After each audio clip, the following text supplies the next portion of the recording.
Hi, everybody. So we're going to be talking about different types of seams today and different types of instructions that you might get, or seams and stitch styles that are requested in a pattern. Okay, so what I was just giving you the motions for was talking about this little, we're going to be making a little dress kind of today. And the first thing that you might see on a pattern is that it's going to ask you to stay stitch. Now, a stay stitch is designed to help keep the fabric from stretching out, so that way that area, like the neckline, is going to be the same size or the same shape when you're finished as it is when you cut it out. So for example, your length of grain goes this way, your cross grain goes this way. Those are very stable and they're straight. Anything that makes a curve or goes diagonally anywhere can have stretch to it. And so it's very easy to stretch out. So you would be requested to do this before you put your pieces together. I just put mine together just to be a little bit ahead. But let's look at our stay stitch here. So a typical seam allowance for a garment is 5/8 of an inch. So anything you do that is stay stitching, or any of the other things really that we're going to be working with today, need to fall within the 5/8. So I'm going to do this less than 5/8. So I am actually starting at the shoulder here, and you're going to come down to center front and stop. We're going to come this way. Then when we're done with that, and you don't want to manipulate the fabric too much. You just want to be very, very gentle with it. So there I'm at the center. So I'll cut my thread. And then we're going to go to the other side, and we're going to work from the top down again. And this will give us the most stable, stability on that stitched area as we can on the neckline. Okay, so we would do that on the back and, both backs and then the front. And so then this is less likely to stretch out because that thread is protecting it. Can you see the green okay? Okay. All right. And you can see it's within that seam allowance. So now what I'm going to do is I'm going to seam. We're going to pretend that I did this on the back as well. And I'm going to go ahead and I'm going to stitch or seam my facing to, I'll start on this side so I have a marker. There's markers on the needle plate that show me where the 5/8 of an inch is. And if you're comfortable pinning, then by all means pin. And I am just going to line this up, put my foot down, and I'm just going to stitch my 5/8 inch of a seam for my seam allowance, sorry. And then I'm just going to work my way, get it all laid out. Okay. And then when you're sewing a curve, you do not want to stretch it out, which is that stay stitching will help with that. And then we will just continue around. And it is good practice to align your fabrics first. Then you don't have to fiddle with them during. Okay. And I want to match up my center fronts right there. And then let me rotate that a little bit. Okay. And then off we go. We'll keep going. So this would be a seam, or when they say stitch, you're facing to the bodice. The bodice is the shirt part of our little dress here. Okay, so there we go. That's done. I'll cut my thread.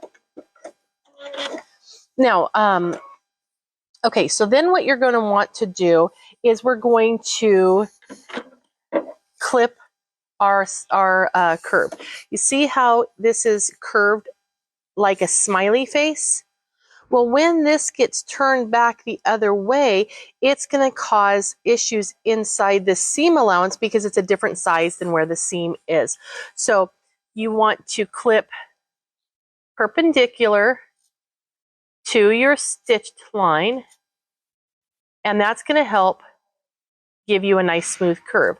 Another thing that you could do is use a pair of pinking shears and trim this really nice and close to, like within 1/8 of an inch from your stitched line, and then that could help as well.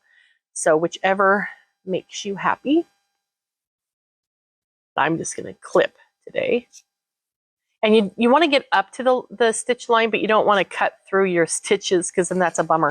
Okay, so now what we want to do is we are going to press this we want to press our facing away from where it's going because it's going to need to turn inside. So I'm going to get this flat here, and then I'm just going to come in and press that. Okay. That's a good pressing. Now, one thing, if you're not a presser, it is really a good thing to do while you're doing garments because you're going to need to press into areas that you will not be able to get into once the garment is constructed. So it's really important to go ahead and press as you go. Now, we have this folded up like that, and then we're going to want to have it come on that seam line and have it fold over. Okay. Now, a lot of times you can have a facing like this and it's going to want to flip out. So that's when your instructions are going to tell you to understitch. An understitch is where you have your seam line. Hopefully you can see the shadow of the seam line right there. Here's our bodice, the actual the forward facing, the public facing part of the project, and the lining or facing goes inside. So to understitch, what we're going to do is we're going to stitch just about 1/8 of an inch away from that seam, and then that's going to hold down the seam allowance to the facing to give us a nice firm connection between those two, and then it will naturally want to go to the back side. So to do that, I'm going to line up my fabric so the seam is actually just riding on the inside of that toe right there, and that's easier to try to eyeball is that spot. So I'm going to move my needle over a little bit so that way I get a narrower seam. Okay, so now my needle, well, that's still too much. It's pretty far. Yeah, that's good. Okay, so now I'm going to keep the seam right on the inside of that left toe and just stitch right along.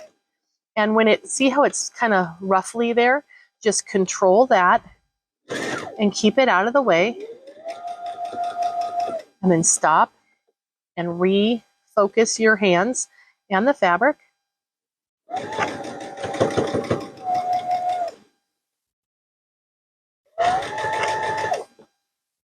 Okay, let me turn my variable speed. I had it up all the way and I really don't want to go all the way. So I turned that down a little bit, kind of handy. All right, and now we're in the home stretch. So as you can see, it's really kind of nice to be able to move the needle to where you want it instead of trying to eyeball a straight line someplace on the foot where there's no assistance, no marking for you to line up your fabric. So have the needle go to you. All right, so now we're at the end of that. So now, since it's attached to the facing, it's going to naturally want to turn to the back side. So we're going to be able to give it a nice little press and have that have a nice shape to it. So we'll do that really quick,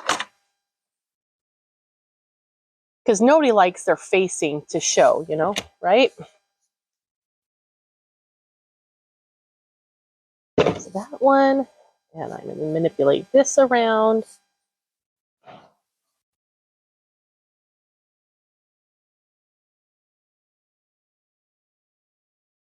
So hopefully the next time you want to make a project, and then these terms won't be so foreign to you, and you'll find terms like this in more than just garment patterns, but a garment usually calls for a whole bunch of different things all at the same, you know, within the same project. So I thought this would be a good one to do.